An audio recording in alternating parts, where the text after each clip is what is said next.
Hai, perkenalkan nama aku Rosanna Syanipar. Kali ini aku ingin menjelaskan materi tentang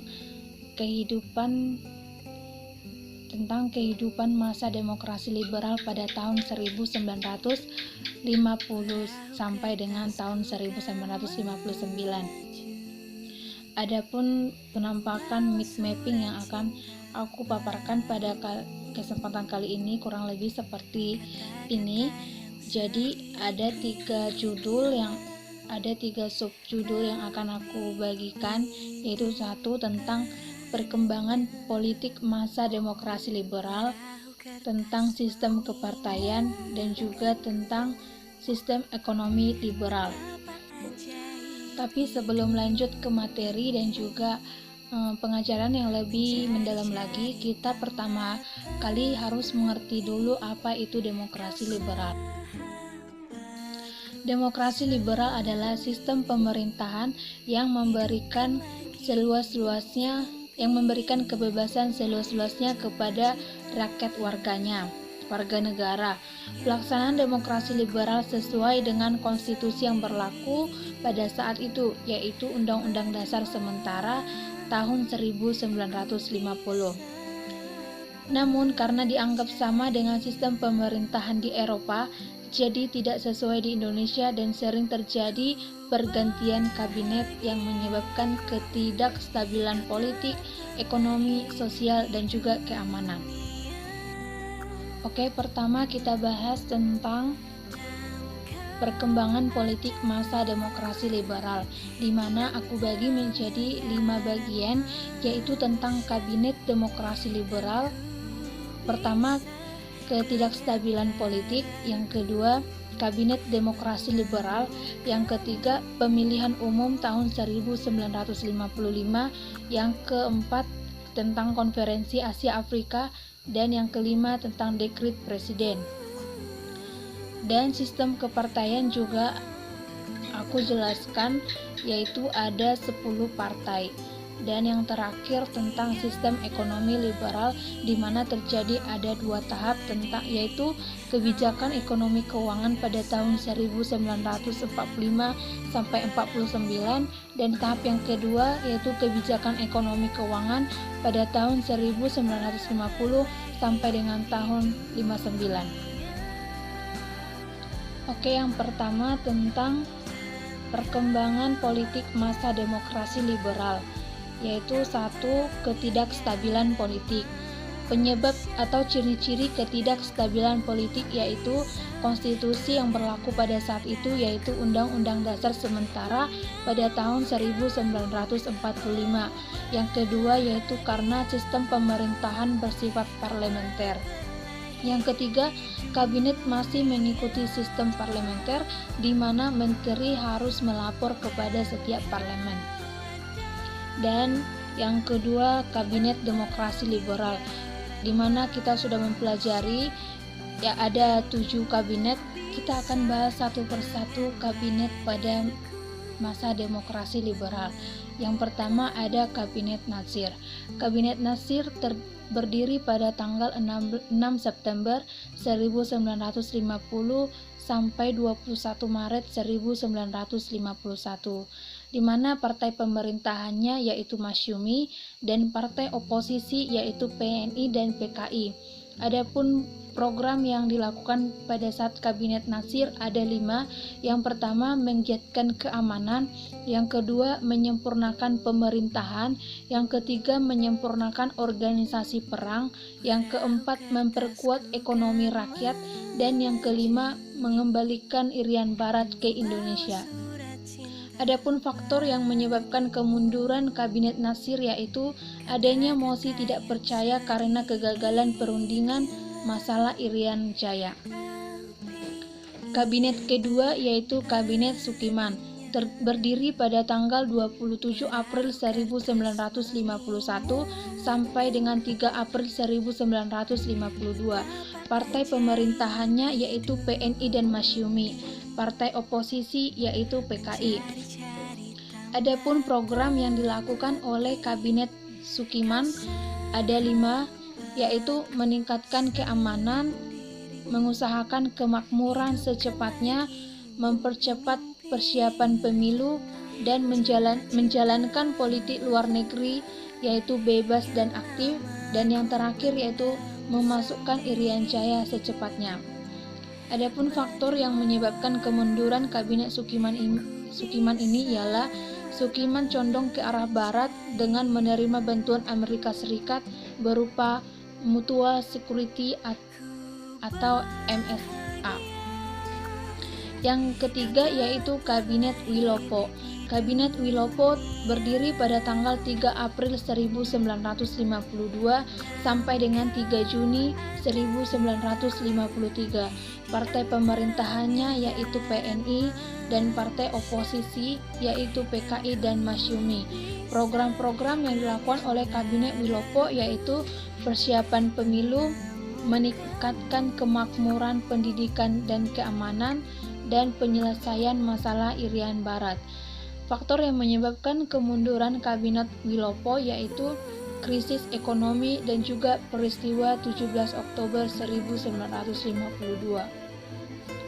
Kabinet selanjutnya yaitu Kabinet Ali Sastromijoyo pada Mijoyo pertama, berdiri pada tanggal 31 Juli 1953 sampai dengan 12 Agustus 1955.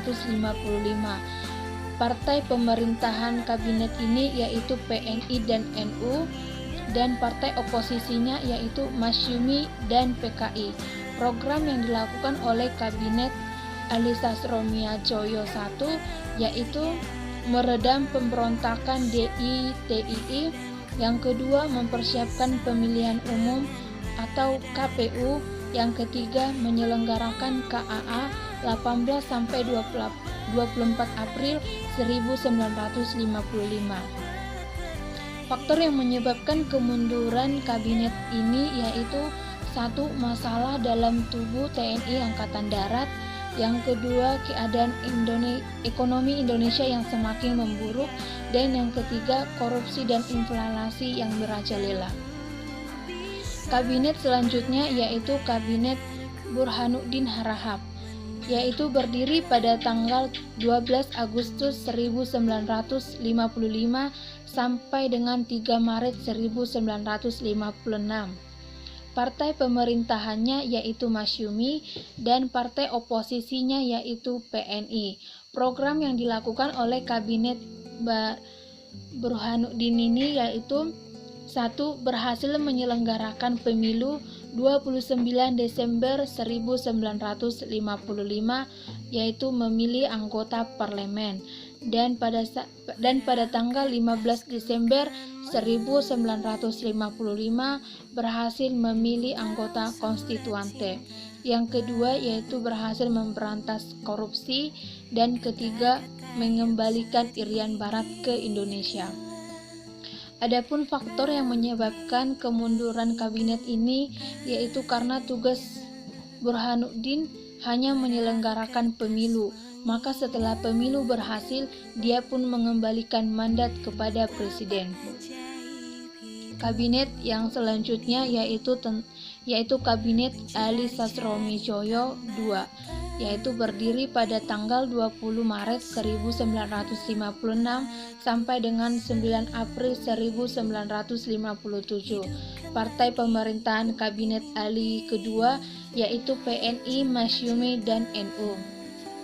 Partai oposisinya yaitu PKI. Adapun program yang dilakukan oleh Kabinet Ali Sastromijoyo II yaitu ada 5.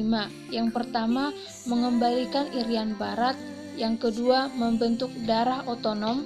Yang ketiga, memperbaiki nasib buruh dan para karyawan. Yang keempat, menyehatkan keuangan negara Indonesia. Dan yang kelima, membentuk ekonomi nasional.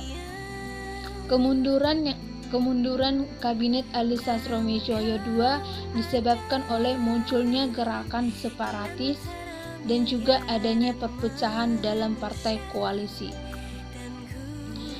Kabinet terakhir yaitu Kabinet Juanda, yaitu berdiri pada tanggal 9 April 1957 sampai dengan 5 Juli 1959. Disebut juga Kabinet Kerja atau Jaken Kabinet. Program yang dilakukan Kabinet Juanda ada 5. Yang pertama, membentuk Dewan Nasional. Yang kedua, normalisasi keadaan Republik. Yang ketiga, pembatalan KMB. Yang keempat, perjuangan Irian Barat. Dan yang kelima, mempergiat pembangunan. Kemunduran Kabinet Juanda disebabkan karena peristiwa Cikini, maka keluarlah dekret Presiden 5 Juli 1959. Pemilihan umum tahun 1955. Pemilu merupakan program pemerintah dari setiap kabinet, namun baru dapat dilaksanakan pada masa Kabinet Burhanuddin Harahap. Yang sebelumnya pada masa Kabinet Ali I, panitianya sudah terbentuk. Pemilihan umum ini dilaksanakan 2 tahap. Yang pertama, tahap 1 dilakukan tanggal 29 September 1955, yaitu untuk memilih anggota Dewan Perwakilan Rakyat atau DPR. Dan tahap kedua dilakukan pada tanggal 15 Desember 1955 untuk memilih Dewan Konstituante atau Badan Pembuat Undang-Undang Dasar. Pemilu 1955 berlangsung secara demokrasi. Dalam pemilu 1955 telah keluar 4 partai besar pemenang pemilu, yaitu PNI dengan 57 kursi, Masyumi dengan 57 kursi, dan NU 45 kursi, dan PKI dengan 39 kursi. Kemudian anggota konstituante berjumlah 542 orang. Anggota DPR hasil pemilu 1955 dilantik pada tanggal 20 Maret. Penyelenggaraan Konferensi Asia Afrika. Pemerintah Indonesia berhasil menyelenggarakan Konferensi Asia Afrika atau KAA pada tanggal 18 sampai 24 April 1955 yang bertempat di Bandung. Keberhasilan itu merupakan suatu prestasi besar karena diselenggarakan di tengah-tengah maraknya gerakan separatis dan keadaan pemerintah yang tidak stabil. Penyelenggaraan KAA didasarkan pada beberapa kejadian yang melanda dunia, sekaligus yang menjadi latar belakang berdirinya Konferensi Asia Afrika. Yang pertama, pertentangan antara blok barat atau kapitalis dan blok timur dengan atau komunis yang mengancam ketertiban dan perdamaian dunia. Yang kedua, sebagian besar negara-negara Asia dan Afrika yang menjadi korban imperialisme, kolonialisme negara-negara barat. Yang ketiga, perlunya kerjasama antara negara-negara Asia dan Afrika yang menghadapi masalah pembangunan ekonomi, sosial, pendidikan, dan kebudayaan. Yang keempat, pelaksanaan politik apartheid atau diskriminasi di beberapa negara, terutama di negara Afrika Selatan. Konferensi Bogor dihadiri oleh tokoh-tokoh penting, yaitu yang satu, Mr. Ali Sastroamidjo I dari Indonesia. Yang kedua, Pandit Jawaharlal Nehru dari India. 3. Muhammad Ali dari Pakistan. 4. UNU dari Burma atau dari Myanmar. 5. Sir John Kotelawa dari Sri Lanka. Konferensi tersebut membicarakan persiapan terakhir pelaksanaan Konferensi Asia Afrika. Kesepakatan yang dihasilkan dalam Konferensi Asia Afrika yaitu 1. KAA akan diselenggarakan di Bandung pada tanggal 18 sampai 24 April 1955. Yang kedua, KAA akan diikuti oleh 30 negara sebagai peserta. Yang ketiga, menetapkan rancangan agenda KAA, Dewan Konstituante dan Dekret Presiden. Dewan Konstituante tidak mampu menghasilkan undang-undang dasar baru. Justru dalam sidang terjadi perpecahan antar partai atau golongan. Situasi yang demikian dipandang oleh Presiden Soekarno sebagai keadaan yang kritis. Oleh karena itu, demi keselamatan bangsa dan negara, Presiden Soekarno mengeluarkan dekret Presiden pada tanggal 5 Juli 1959. Adapun isi dari dekret Presiden yaitu yang pertama pembubaran Dewan Konstituante, yang kedua berlakunya atau kembalinya Undang-Undang Dasar 1945. Yang ketiga akan dibentuk DPRS dan DPAS. Dengan dikeluarkannya dekret Presiden, berarti Undang-Undang Dasar sementara tidak berlaku lagi dan bangsa Indonesia kembali menggunakan Undang-Undang Dasar 1945 sebagai konstitusi negara. Lanjut tentang sistem kepartaian. Masa demokrasi parlementer merupakan masa yang diwarnai dengan berdirinya banyak partai dengan dasar ideologi yang beragam. Walaupun sistem multipartai yang terjadi pada masa demokrasi parlementer ini berakibat pada tingginya dinamika yang terjadi. Namun dalam pembelajaran demokrasi yang pertama bagi republik ini, semua partai telah menunjukkan semangat yang kuat untuk bersama membangun demokrasi di Indonesia. Kita bisa melihat latar belakang pembentukan partai politik. Yang pertama, untuk menghilangkan stigma warisan fasis Jepang. Yang kedua, pemerintah Republik Indonesia memerlukan adanya lembaga parlemen yang berfungsi sebagai perwakilan rakyat sesuai dengan amanat Undang-Undang Dasar tahun 1945. Ada 10 partai yang berdiri pada saat demokrasi liberal, yaitu yang pertama Masyumi. Masyumi disebut juga dengan Majelis Syuro Muslimin Indonesia, didirikan oleh Dr. Sukiman Wirjosanjoyo pada tanggal 7 November 1945. Yang kedua, Partai PNI atau Partai Nasional Indonesia, didirikan oleh Sidik Joyo Soekarto pada tanggal 29 Januari 1945. Yang ketiga, PSI atau Partai Sosialis Indonesia, didirikan oleh Amir Syarifuddin pada tanggal 20 November 1945. Yang keempat, PKI atau Partai Komunis Indonesia, didirikan oleh Mr. Muhammad Yusuf pada tanggal 7 November 1945. Yang kelima yaitu PBI atau Partai Buruh Indonesia. Partai Buruh Indonesia didirikan oleh Nyono pada tanggal 8 November 1945.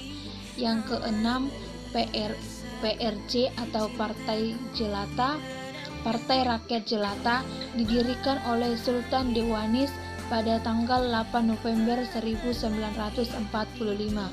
Yang ketujuh, PKI atau Partai Kristen Indonesia, didirikan oleh Dr. Probowinoto pada tanggal 10 November 1945. Partai ke-8 yaitu PRS atau Partai Rakyat Sosialis. Partai Rakyat Sosialis didirikan oleh Sultan Syahrir pada tanggal 20 November 1945.